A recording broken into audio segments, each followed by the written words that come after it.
Good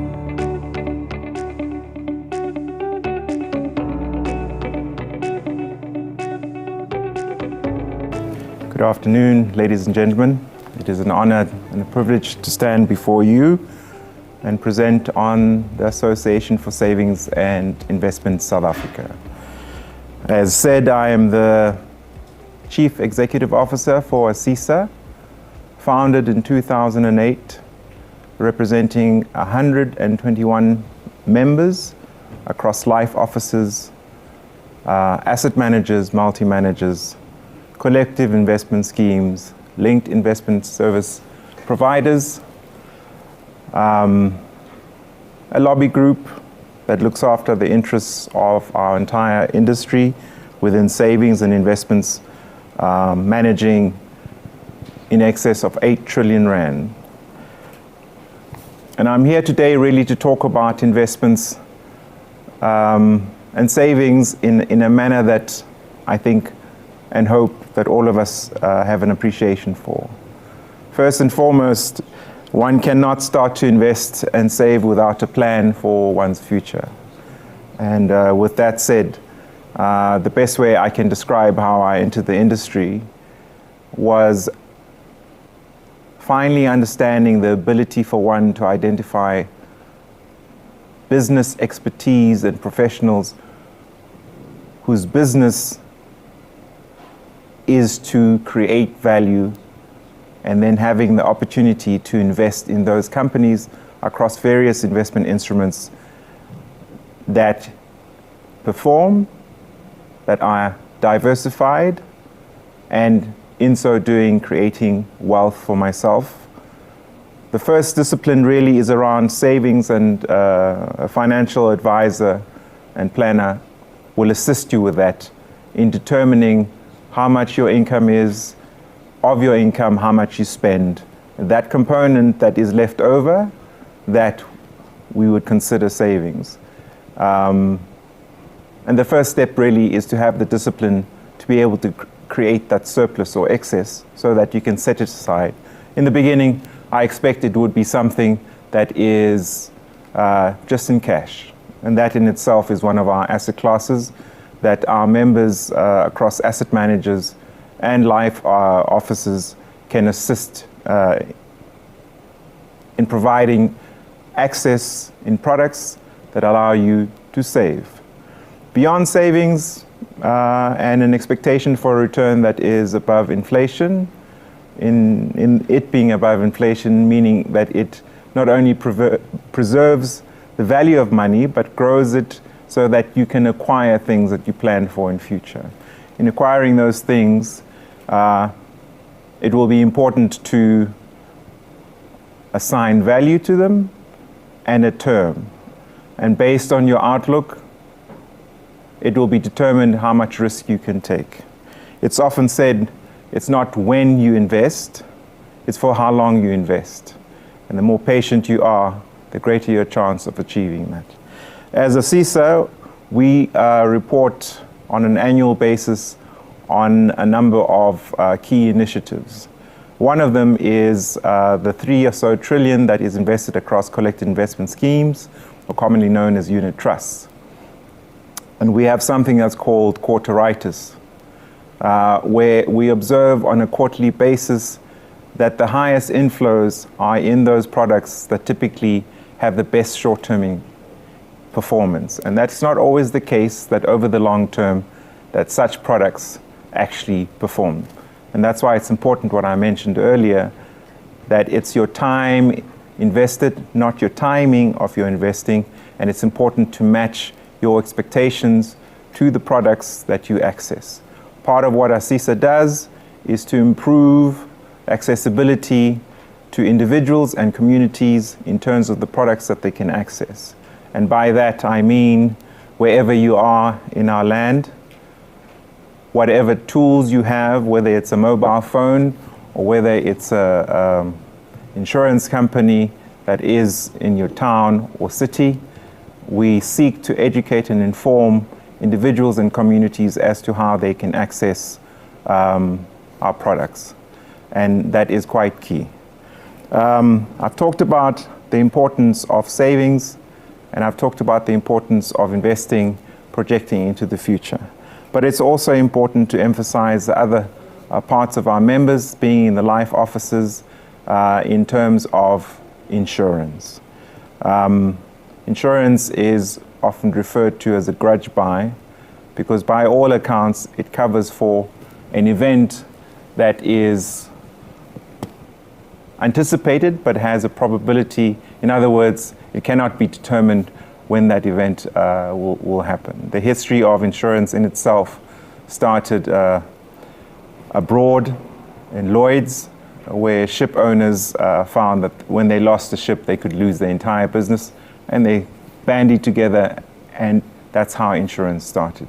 Essentially, it's the ability for you to set aside a premium through a policy that's issued by a life office that ensures that that component within your monthly take-home can be set aside for the potential event that if you were to plan for it on your own, given that you don't know if and when it would happen, you can survive it.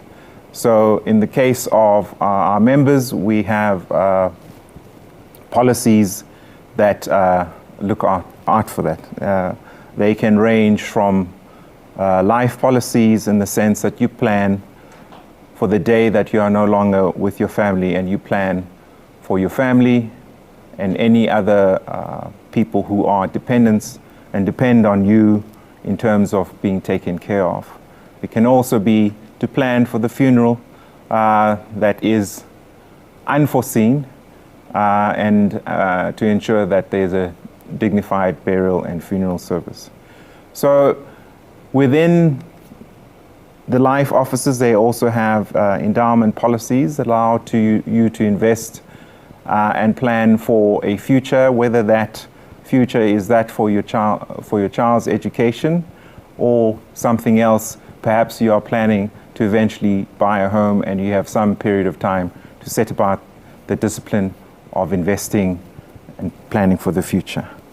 Speaking of funeral policies, within our membership we also ensure that we cover funerals, and we ensure that our members are able to honor in the eventuality of a lost life or needing to bury someone.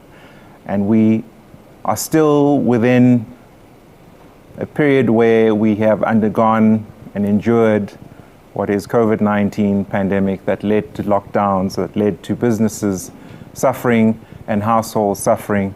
And in that endurance, our members, some of the 121, have been able to honor to the tune of 600 billion in payouts upon death.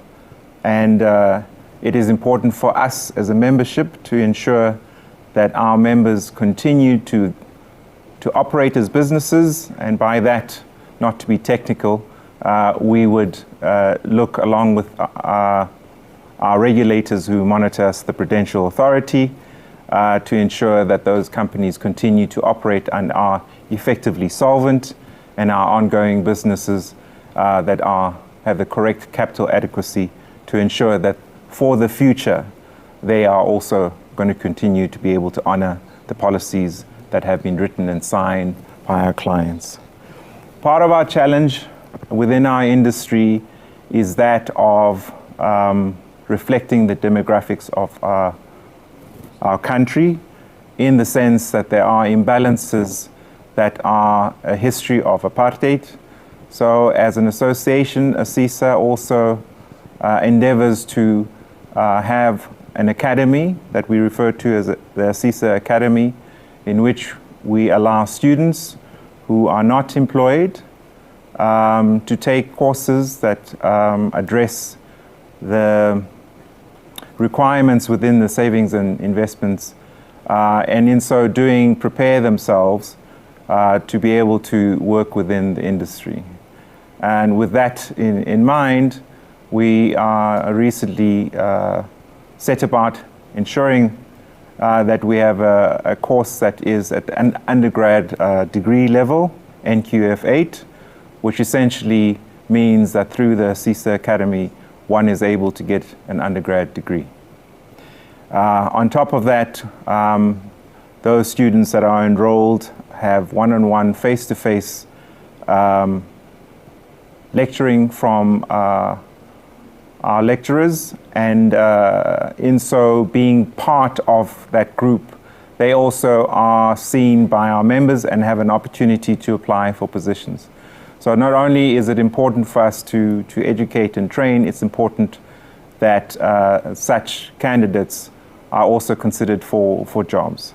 There is also on-the-job training that allows for individuals to improve themselves, to put themselves in a position where they can be promoted, and in so doing, we address also the diversity and transformation challenges that our industry faces. It's important to be reflective of the demographic of our country. It's important also to consider that the clients also place emphasis to that.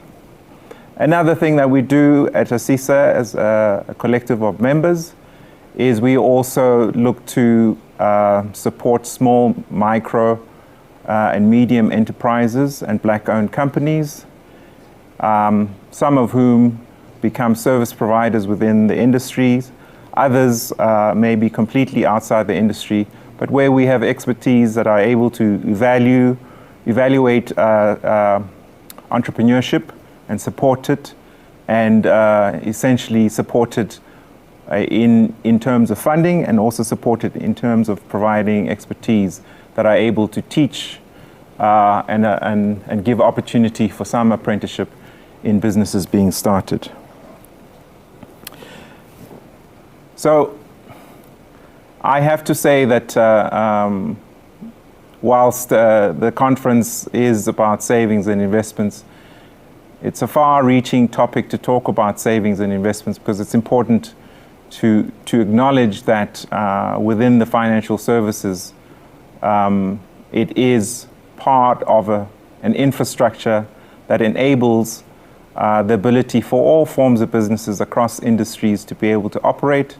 It allows for better planning in the form of insurance that we provide, and savings and investment products that are accessible for all forms of companies.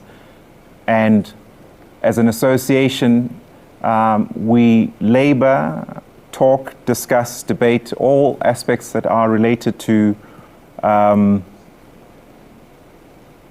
universe. And our universe includes our stakeholders, from government to regulators to our clients, to our employees within our members, to the economy at large, and to our competitiveness as a country. And so it is important to start young. If you are watching this and you are considering a career, Csa avails itself, and as a collective we represent the savings and investment industry to our best ability. I thank you for this incredible opportunity to be able to present to you, and we will continue to act in the best interests of our stakeholders as a collective, to discuss and prepare ourselves for a changing world and be the change that is needed for our economy, our clients, and our members. I thank you very much.